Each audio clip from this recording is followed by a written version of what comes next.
Hello everyone, and welcome to War in Middle-earth, The War of the Ring, a multi-part series on the final and most important conflict of the Third Age, where new heroes would rise and old villains would fall. In this episode, we look at the Battle of Pelennor Fields, the largest and most important battle of the War of the Ring, and perhaps of the entire Third Age. With everything on the line, the armies of Gondor and Rohan battle the forces of Mordor beneath the walls of Minas Tirith, and there will only be one outcome: victory or death. In the previous episode, we looked at the Siege of Gondor. On the 10th of March, Mordor's invasion of Gondor commenced, and over the next few days, there would be major battles fought at Caer Andros, Osgiliath, and the Ramessekor, as well as at Pelargir and Linhir in the south. Finally, Minas Tirith is besieged, and on the night of the 14th, the Witch King of Angmar commences his assault. On the dawn of the 15th, with the help of the massive battering ram Grond, the Witch King smashes the gates of Minas Tirith. Yet even as he rides into the city, a new challenge approaches from the north: Rohan. We need to go back a few days so we can follow the path of the Rohirrim. They left Dunharrow on the 10th, and by the 13th they have reached the northwestern edge of the Druidan Forest. Here they face their first challenge. Their scouts report that the Great West Road is held against them by an encamped army of orcs and Easterlings, those same ones that took Caer Andros. These orcs and Easterlings are also aware of the Rohirrim. Roving bands of orcs haunt the hills and forest's edge, and some of the Easterlings are already marching forth, some as near as 10 miles from the Rohirrim. Fortunately for the Rohirrim, they encounter the Woses, the Druidine of the Druidan Forest, led by Garnberry Garn. He meets with Eomer and Theoden and gives them tidings. The nearby army of orcs and Easterlings outnumbers the Rohirrim, and that Minas Tirith is surrounded. Eomer says that the Rohirrim must reach Minas Tirith as soon as possible, but Theoden laments that their nearby enemies have dug trenches and planted stakes along the road, and that the Rohirrim cannot sweep them away in a sudden onset. Fortunately for them, Garnberry Garn has a plan. He will guide the Rohirrim through the woods and into the Stone Wain Valley, a shortcut created by the ancient Gondorians, now long forgotten. He does this provided the Rohirrim promise to kill the orcs and refrain from hunting the Druidine like they used to. Theoden readily accepts. The Rohirrim don't arrive at the Stone Wain Valley until late on the afternoon of the 14th, and they spend the night traversing the narrow valley, but their progress is quick thanks to their Druidine guides. On the early hours of the 15th, they begin to spill out onto the plain south of the Grey Wood. Garnberry Garn gives them some final uplifting tidings. The orcs on the Pelennor are not watching the northern approach. He prophetically tells them that the wind is changing and then disappears, and the Rohirrim begin to move southwards. Near to the edge of the Grey Wood, they come across a grisly sight: Aragorn and his companion beheaded, but still bearing the red arrow. They never made it back to the city, and were killed whilst attempting to flee westward. It becomes clear now that Denethor and the Gondorians never received word of the ride of the Rohirrim, and that the orcs on the Pelennor will not be the only ones who are surprised by their arrival. As the Rohirrim near to Minas Tirith, their scouts report that much of the lower level of the city is aflame, but they also report that the Ramessekor only has a few orcs guarding it, and that they aren't really paying attention. A man named Widfara from the Wold echoes the words of Garnberry Garn, telling Theoden that he can also tell that the wind is changing. He can smell the ocean salt of the sea. Theoden then declares his order of battle. Upon passing the Ramessekor, he will lead the vanguard down the centre, with Eomer following closely behind him. Elfhelm will lead his company to the right, whereas Grimbold will lead his company to the left. The other companies will follow whomever they can, and the general plan is to simply use the element of surprise and overwhelm the enemy wherever they begin to gather. Near to dawn, the Rohirrim arrive at the northern edge of the Ramessekor. The few orcs that man it are surprised and quickly killed or driven away.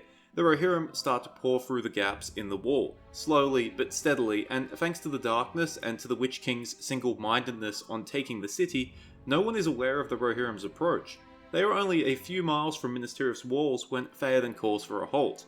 In the darkness, he gazes upon the burning city, and to Merry, who is present with a rider named Dernhelm, it seems like Theoden suddenly shrinks with age, as if cowed by the sight before him. In the distance, there's a loud bang, the moment the Witch King destroys the gate. but at that same moment the sun finally pierces the darkness, and a fierce wind blows from the south. Theoden finds his valour and utters his famous speech. Arise, arise, riders of Theoden, fell deeds awake, fire and slaughter. Spear shall be shaken, spear be splintered, a sword day, a red day, ere the sun rises.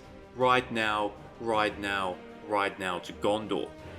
Theoden then seizes a horn from Guflath, his banner bearer, and his blast is so powerful that the horn bursts asunder in his hands. He should probably get a refund on that horn. The entire host of the Rohirrim raise their own horns, echoing the king's blast so loud that one would think it was thunder from a storm. Theoden charges and his army follows behind him. The Battle of Pelennor Fields begins. The first phase of the battle receives little description. The forces of Mordor are entirely unprepared for the arrival of the Rohirrim, and the arrival of the sun and the dispersal of the darkness only further hinders them. Theoden's charge utterly shatters the northern flank of the Morgul host, and closer to the walls, Elfhelm and his men have smashed their way through to the siege engines, slaying their enemies and driving them into the pits. It does not take long before the Rohirrim overrun the entire northern section of the Pelennor Fields. But the battle is far from won. The Morgul host still holds the field around the gate, and to the south, the Haradrim are gathering around their chieftain, who raises his black serpent banner. The Haradrim horsemen charge the Rohirrim, but Theoden is not waiting to receive them. He countercharges with his knights, and the two forces clash in the middle of the fields.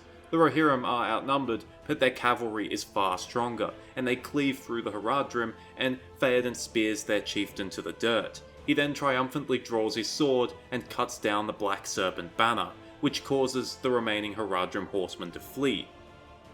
Theoden's victory then turns to ashes in his mouth. A dark shadow blots out the sun, and the horses of Theoden's knights panic, throwing down their riders or madly bearing them away. Theoden's horse, Snowmane, rears up, and in that moment, he is hit with an arrow and crashes down, crushing Theoden beneath his weight.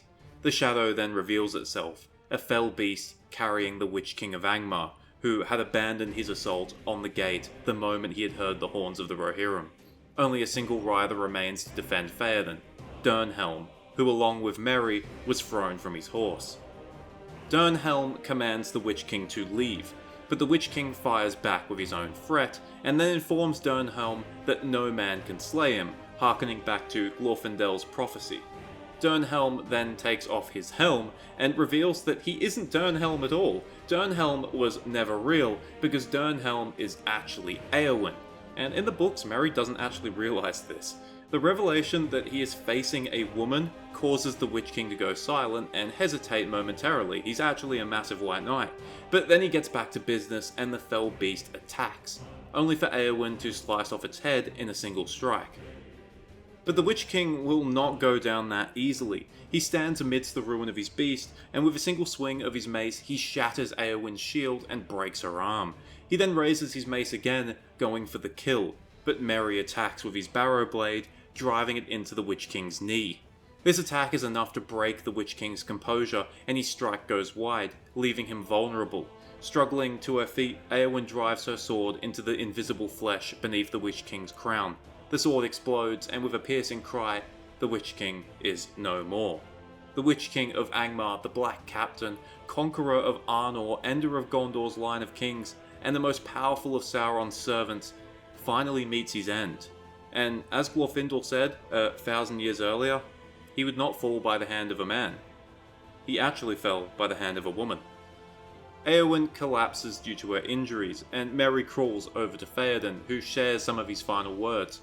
He is unaware of Éowyn's presence, and Merry is unable to tell him before he is interrupted by the clamouring of horns and trumpets. To the north, the bulk of the Rohirrim are still being led by Éomer, and from the city gates, the forces of Gondor have sallied forth, led by Prince Imrahil of Dol Amroth. To the south, the Haradrim rally again, footmen, horsemen, and Mumakil towering above the battlefield, and from the east, fresh forces from the Morgul host hasten up the road. Moments later, Éomer and his company arrive at the scene, and Theoden lives long enough to hail Éomer as the new king, and to wish him victory in the coming battle. Éomer orders some of his men to bear the body of the king away from the battle, as well as the knights that fell defending him, but before he can go any further, he suddenly notices the body of Éowyn. He freezes and then quickly slips into what can only be described as a berserker rage, clearly thinking his sister dead. Against better judgment, he gallops back to the front of the battle and leads the Rohirrim on a deadly charge southwards, deep into the lines of the Morgul host and their allied Haradrim. As for Merry, his part in the battle is over. He accompanies those who carry the bodies of Theoden and Éowyn back towards the city. Rain begins to fall, quenching the flames and causing steam and mist to rise over parts of the battlefield. Through this mist, the vanguard of some of Gondor's forces, led by Prince Imrahil, encounter the procession. He grieves the loss of Theoden, but upon seeing Éowyn, he informs the men of Rohan that she still lives, but needs urgent attention. Apparently no one thought to check her pulse. He sends a rider back to the city to bring aid, but he himself rides forth and joins the battle. The Battle of Pelennor Fields now reaches the height of its fury. By now it is mid-morning, and the battle has been raging for several hours. Gondorian footmen strike southwards beneath the walls of the city, engaging those of the Morgul host who still remain there. However, Gondor's cavalry move eastward, accompanied by Prince Imrahil, Hurin, Warden of the Keys, Forlong, Lord of Lossarnach, and Hirluin, Lord of Penethgelin. They are riding to come to the aid of Éomer, who has driven wedges deep into the ranks of the Haradrim. The horses of the Rohirrim refuse to go near the Mumakil, and the Haradrim rally around them. And to make things worse, Gothmog, Lieutenant of Morgul and the new commander of the Morgul host, calls forth his reserves from Osgiliath. Easterlings wielding large axes, mysterious Variags from Khand, scarlet-wearing Haradrim, and the black-skinned trollmen from Far Harad. These forces split. Some move to block Prince Imrahil's cavalry, whereas others join the assault upon the beleaguered Rohirrim. But the foes from Osgiliath are not the only new arrivals hastening to the battle. Upon Minas Tirith, the soldiers that still man the walls look southwards and see the black sails of the corsairs of Umbar flying upriver towards the port of Harlond. This causes panic amongst these men, and some of them toll the bells of the city, yelling that all of the forces of Gondor and Rohan should retreat back inside the city. The wind is so strong that the tolling bells and crying voices get drowned out, but Éomer needs no warning. His men are scarcely a mile from Harlond, and he has seen the black sails. Grimly, he rallies his men around a small hill, intent on forming a shield wall and fighting to the last. He defiantly raises his sword towards the corsairs. Yet even as he does so, he witnesses something that no one had expected. On the foremost ship, a great standard suddenly unfolds, a white tree with 7 stars around it and a crown above it, the standard of Elendil, which had not been seen for many lives of men. Victorious in the south, Aragorn had arrived. In the previous episode, we mentioned that the Haradrim and Corsairs had landed along the coastlines of the Ethir Anduin, Lebanon, and Belfalas. They take Pelegir on the 11th or the 12th of March, but further west they have less success. On the 11th at the town of Linhir, battle breaks out between the Haradrim and the men of Lamadon, led by Lord Angbor the Fearless. The battle is cut short when Aragorn and the Grey Company arrive, leading the Oathbreakers, the Army of the Dead as they are commonly known. Both the Gondorians and Haradrim flee in terror, all except Angbor the Fearless, who Aragorn bids gather his men and follow behind him on his path to Minas Tirith. The Grey Company then spends the 12th pursuing the Haradrim over the plains of Lebanon, and on the 13th he arrives at the captured city of Pelegir, where the main fleet of Umbar, 50 large ships, lies in wait. There the Haradrim army turns to fight, but they've brought news of the Oathbreakers, and some of the smarter corsairs have already cast anchor and are sailing back out towards the sea. At this moment, Aragorn unleashes the Oathbreakers, who swarm into the city. The resistance of the Haradrim and the corsairs crumble, and they all either dive into the river or attempt to flee southwards. It's unknown if the Oathbreakers could physically harm their foes, but they didn't need to because the terror of their presence alone is enough to end the entire invasion of southern Gondor. Their purpose fulfilled, Aragorn releases the Oathbreakers from their oath, and they fade away, finally finding rest after thousands of years of torment. The Grey Company then gets to work freeing the captives taken in Pelegir, as well as the slaves that were chained upon the Corsairs' ships, many of them being former citizens of Gondor. Outside the city, there is a great gathering of men from the Ethir Anduin and Lebanon, as well as those from Lamadon led by Angbor. While the Grey Company rests, these men get to work manning the ships and preparing them for sail, and the former slaves agree to man the oars as freed men. By the morning, the ships are ready to go, carrying, at the least, several thousand soldiers of Gondor. There isn't enough room for all, and Aragorn sends Angbor northwards on foot, leading 4,000 men. Still, there is plenty of distance to be travelled, 140 miles from Pelegir to Harlond, and on the 14th, Aragorn's fleet struggles northwards. They are moving against the stream, and although the current isn't fast, there is little wind, and the oarsman can only row so hard. From his ship, Aragorn can see the red glow in the distance, and knows that Minas Tirith is burning. But as the clock strikes midnight, a roaring wind comes up from the south, and the fleet surges forward. When the battle begins shortly after dawn, they are already drawing near to Harlond.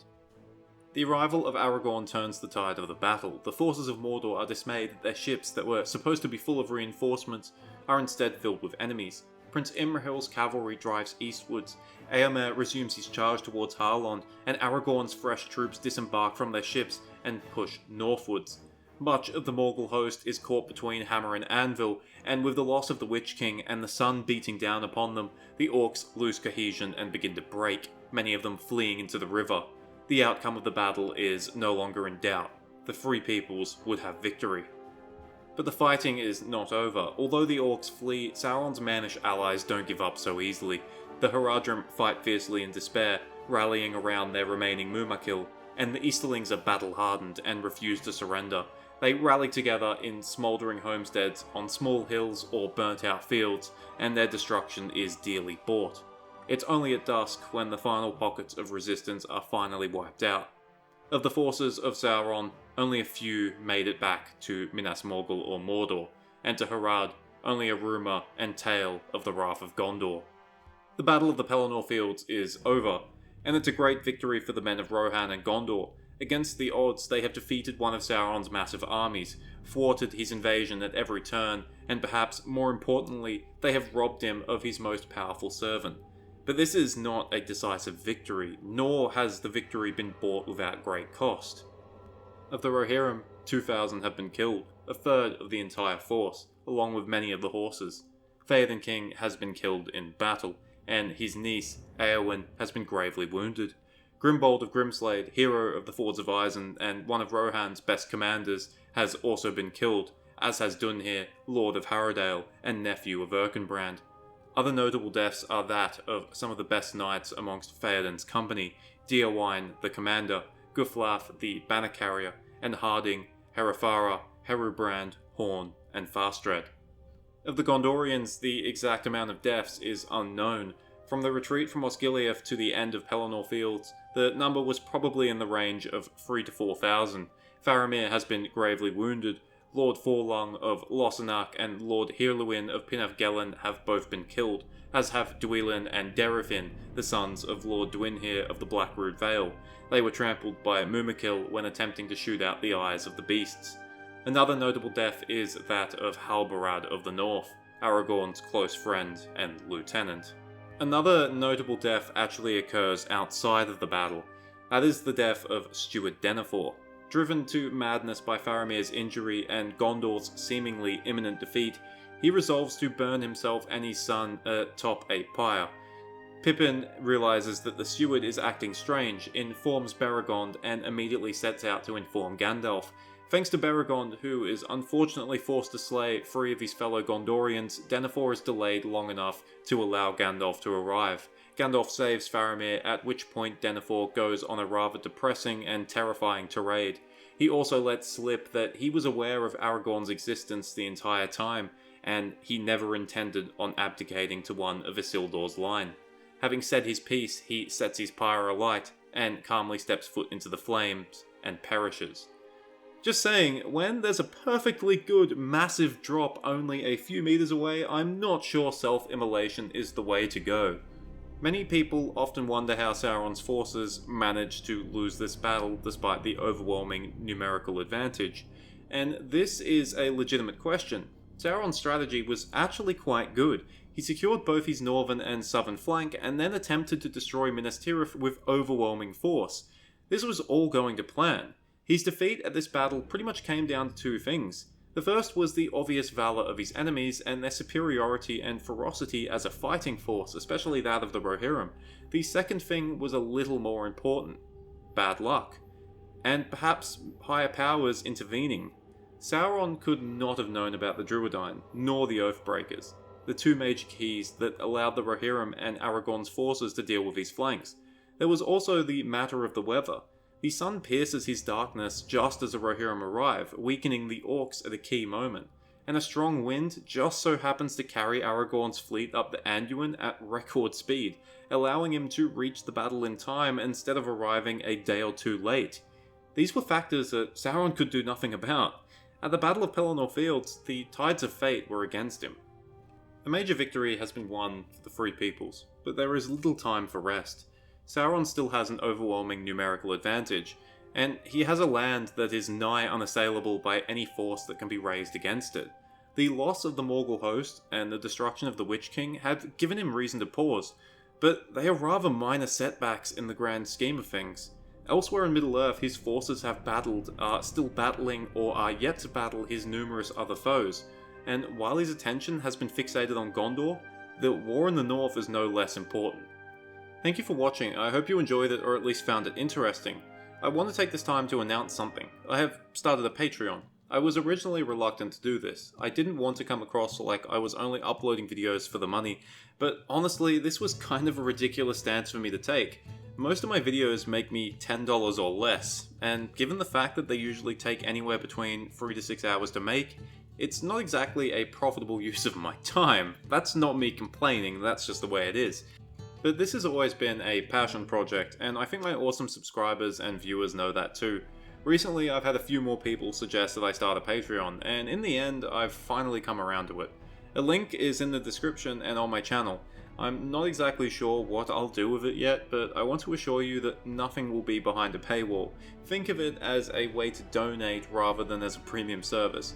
But in saying that, I will once again reiterate that this is a passion project that I don't do for money, so no one should feel obligated or guilty for not donating. I'm not gonna starve to death. In the next episode, we shall see what has been happening in the Northern Theatre, but until then, thanks, farewell, and remember, never underestimate a duo of a woman and a midget.